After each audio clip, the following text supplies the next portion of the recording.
गुरु प्यारी साध संगत जी, प्रेम से कहना धन निरंकार जी। आशा करती हूँ सद्गुरु माता जी की कृपा से आप सभी बहुत अच्छे होंगे। आज मैं आप सभी के लिए एक बहुत खूबसूरत साखी लेकर आई हूँ। साध संगत जी, कभी भी किसी इंसान को छोटा और गरीब समझकर उसका अपमान ना करें, क्योंकि समय बदलते देर नहीं लगती। समय तो राजा को रंग और रंग को भी राजा बना देता है। आज की साखी इसी विषय पर आधारित है। चलिए आज की साखी सुनते हैं। साध संगत जी, सरिता ने अपनी छोटी बहन नेहा को फ़ोन करके कहा कि नेहा, दिव्या का विवाह पास आ गया है। मैंने पहले सोचा था सभी काम समय से पूरे हो जाएंगे, लेकिन ऐसा नहीं हो पा रहा। अगर तुम थोड़ा जल्दी आ सको तो अच्छा होगा। नेहा ने अपनी बहन से कहा कि आप चिंता ना करें, मैं अवश्य ही जल्दी पहुंच जाऊंगी। आखिर आपकी बेटी भी तो मेरी बेटी जैसी है। नेहा अपनी बड़ी बहन सरिता की बात मानकर शादी से लगभग 15 दिन पहले ही अपनी बड़ी बहन के घर चली गई। नेहा के साथ उसकी 10 वर्षीय बेटी मोना भी थी। नेहा को अपने घर आया देख सरिता ने चैन की सांस ली। चाय का कप अपनी बहन नेहा के हाथ में देते हुए सरिता ने कहा, बहन पहले चाय पी लो, बाकी बातें हम बाद में ही करेंगे। नेहा ने चाय का प्याला उठाया तो उस कप का टूटा हुआ हैंडल देखकर नेहा हैरान हो गई और सोचने लगी कि ऐसे कप में किसी को चाय देना तो दूर, ऐसे कप को वो अपने घर से उठाकर फेंक दिया करती थी। लेकिन उसकी इतनी शान से रहने वाली बहन सरिता के घर भला ऐसी क्या कमी थी जो उसने मुझे टूटे हुए कप में ही चाय दी। लेकिन नेहा ने रिश्तों की मर्यादा का ध्यान रखते हुए अपनी बहन सरिता से कुछ नहीं कहा और चाय पी ली। लेकिन नेहा की बेटी मोना से रहा नहीं गया। उसने अपनी मौसी को कहा कि मौसी, इस कप का हैंडल तो टूटा हुआ है। सरिता ने जवाब दिया, अरे मैंने तो ध्यान ही नहीं दिया, सारे कप गंदे पड़े थे। मेरी काम वाली बाई भी पता नहीं कहाँ चली गई, उसे मैंने बाजार भेजा था। 1 घंटे से ज़्यादा का समय हो गया है। ऐसा है ना कि यहाँ बर्तन नौकरानी ही साफ करती है, इसलिए कप बचते ही नहीं। अभी कुछ ही दिन पहले मैं नए कप खरीद कर लाई थी। अगर दूसरे कप निकालूंगी तो उसका भी यही हाल होगा। और वैसे भी शादी से 3 दिन पहले हमें होटल में तो जाना ही है, सरिता ने सफाई देते हुए कहा। नेहा ने कुछ नहीं कहा और अपनी बहन के साथ शादी की तैयारियों में लग गई। कुछ दिनों के बाद सरिता और नेहा की तीसरी बहन नंदिता भी वहाँ पर आ गई। नंदिता को देखते ही सरिता और नेहा की खुशी का ठिकाना नहीं था। दोनों ने एक साथ नंदिता को कहा, अरे तुम अचानक से कैसे आ गई, कोई सूचना भी नहीं दी। नंदिता ने कहा, मुझे अभी पता चला था कि तुम दोनों एक साथ हो, इसलिए मैं भी आ गई। कम से कम हम तीनों बहनें विवाह के बहाने कुछ दिनों तक साथ रहेंगे। इसके बाद सरिता ने अपनी नौकरानी से कहा कि लता 3 कप चाय बना दो और हाँ, चाय नए कप में लाना। सरिता बहन की बात सुनकर नेहा सोचने लगी कि बहन नंदिता के आते ही सरिता दीदी ने दूसरे कप निकालने का आदेश दिया। नेहा ने सोचा, जब मैं यहाँ अपनी बहन के घर आई थी तब तो सरिता दीदी को पता भी था, लेकिन मेरे लिए तो दीदी ने कोई नए कप नहीं निकलवाए।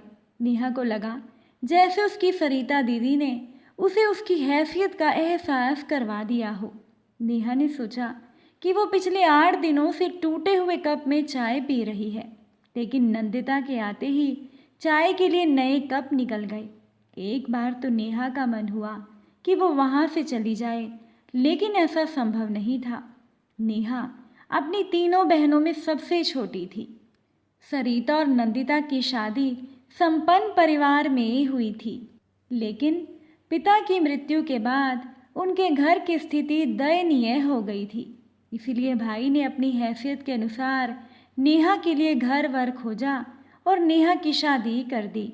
नेहा का पति सुशांत नौकरी करता था और उसके पास संपत्ति भी ना के बराबर थी, लेकिन फिर भी सुशांत ने नेहा को कभी किसी कमी का एहसास नहीं होने दिया और नेहा भी अपने छोटे से घर को बहुत अच्छे से सजा कर रखती थी। उसके घर में कहीं पर भी गंदगी का नामो निशान नहीं था और ना ही उसके घर में टूटे फूटे बर्तन थे। मगर एक बात ज़रूर थी कि ऐसे ही पारिवारिक आयोजन में उसकी बहनें उसे उसकी हैसियत का एहसास करा ही देती थी। हमेशा की तरह सरिता और नंदिता बातें करने लगी और नेहा काम में लगी रही। पहले नेहा इन बातों पर ध्यान नहीं दिया करती थी, मगर एक बार उसे काम में लगा देख नेहा की बेटी मोना ने कहा, माँ, दोनों मौसियाँ बातें करती रहती हैं और आप काम करती रहती हो। नेहा ने कहा, बेटा, वो मेरी बड़ी बहनें हैं, मुझे उनका काम करने से खुशी मिलती है। माँ की बातें सुन मोना सोचने लगी कि मेरी माँ उनकी छोटी बहन है, फिर भी मेरी मौसियाँ मेरी माँ के साथ भेदभाव क्यों करती हैं। सरिता की बेटी दिव्या अपनी मासी नेहा की बहुत इज्जत किया करती थी और शादी की हर खरीदारी उसने अपनी मासी नेहा को पूछकर ही की थी। थोड़ी देर के बाद सरिता ने नेहा को बुलाते हुए कहा, देखिए सेट, नंदिता लाई है दिव्या को देने के लिए। नेहा ने सेट को हाथ में लेकर देखते हुए कहा, ये तो बहुत खूबसूरत है। नंदिता ने कहा, ये पूरे 3 लाख का है। नंदिता की ये बात सुनकर नेहा का मन बुझ गया। नेहा को लगा कि जो उपहार वो दिव्या के लिए लाई है वो तो इस सेट के आगे कुछ भी नहीं। इसके बाद नेहा ने सकुचाते हुए सूटकेस से अपना लाया हुआ उपहार निकाल कर दिव्या को दिखाया। अपनी मासी नेहा का उपहार देखकर दिव्या खुशी से बोली, अरे मासी, आपका तो जवाब नहीं। मुझे तो ये आपकी लाई हुई चेन बहुत पसंद है, इसे तो मैं हमेशा ही पहन सकती हूँ। दिव्या की बात सुनकर नेहा के चेहरे पर रौनक आ गई। खैर, धीरे धीरे वक्त बीता और विवाह खुशी से संपन्न हो गया। सभी अपने अपने घरों में चले गए। नेहा भी धीरे धीरे सभी बातें भूलने लगी, क्योंकि कहा जाता है ना, समय बड़े से बड़े घाव को भर देता है। समय के साथ नेहा की बेटी मोना भी मेडिकल की तैयारी कर रही थी और नेहा का पति सुशांत भी प्रमोशन लेकर मैनेजर बन चुका था। एक दिन नेहा के पास सरिता का फ़ोन आया कि देख नेहा, तुम्हारे जीजा जी को तुम्हारे शहर में अपने किसी ऑफिस के काम की वजह से आना है, इसलिए मैं भी आ रही हूँ। तुम सभी से मिले बहुत दिन हो गए हैं। नेहा ने सोचा, मेरी बहन पहली बार मेरे घर पर आ रही है, इसीलिए नेहा सारी पिछली बातें भूल अपने बहन की आने की तैयारियां करने लगी और एक कमरे को नेहा ने अपने घर में अपनी बहन के अनुसार तैयार कर लिया। और इसके बाद नेहा ने अपनी बहन और अपने जीजा जी की पसंद का खाना बना दिया। दोपहर होने तक नेहा की बहन सरिता और उनका पति नेहा के घर पर आ चुके थे।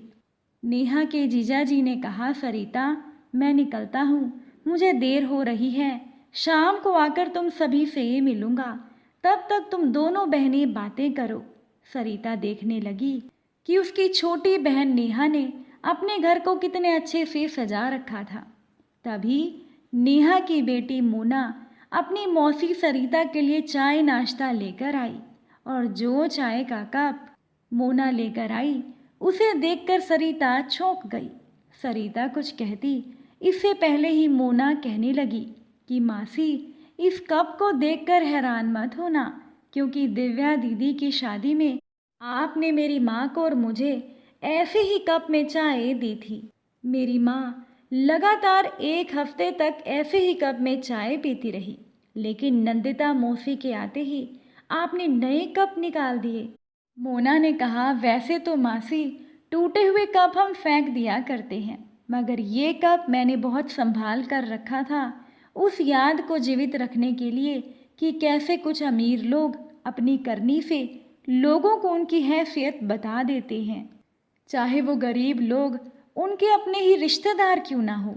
मोना की बातें सुनकर सरिता चुप रह गई।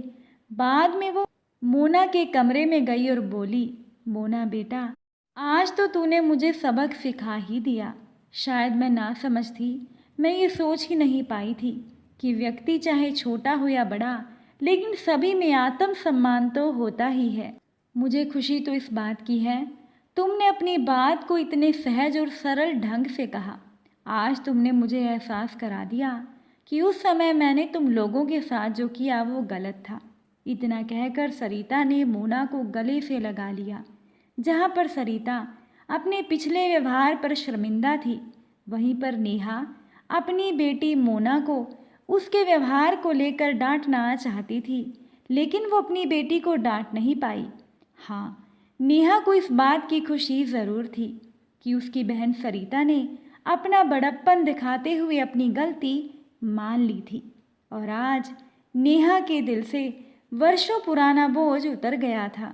वो बेचारी कितने ही सालों से अपनी दोनों अमीर बहनों के बीच पिसती आ रही थी।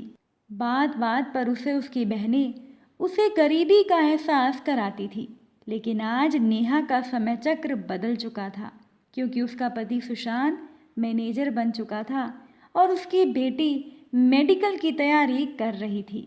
और ऐसा कहना गलत नहीं था कि आने वाले कुछ सालों में नेहा अपनी बहनों से भी आगे निकल जाती।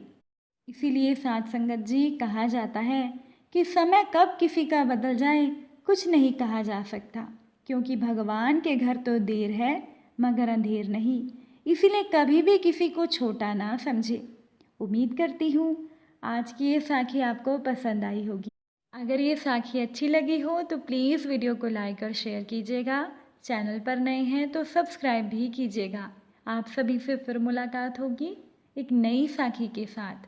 साथ संगत जी, प्यार से कहना, धन निरंकार जी।